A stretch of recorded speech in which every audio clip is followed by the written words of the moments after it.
Yung pirma po ng Commission on Elections na ongoing ang investigation sa lahat ng positions from President, Vice President, Senators, Party List, Congressmen and District. Kasama nga po ang Governors at saka Vice Governor. Yes, may mga iniimbestigahan kami mga kandidato sa President at saka sa Vice President.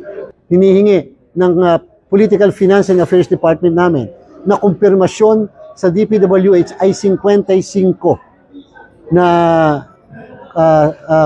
contractors.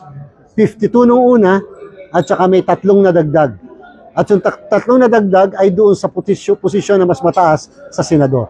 May update po kay Lawrence Gobyado. Nag-ihapir na po, kahapon po natuloy yung hearing niya. At nag-apunta po, ang alam ko, pumunta yung abogado niya. Therefore, asahan nyo, yung mismong kandidato na nabigyan naman niya ang susunod na ipapatawag ng Political Finance and Affairs Department. Si Senator Cheese. Yes.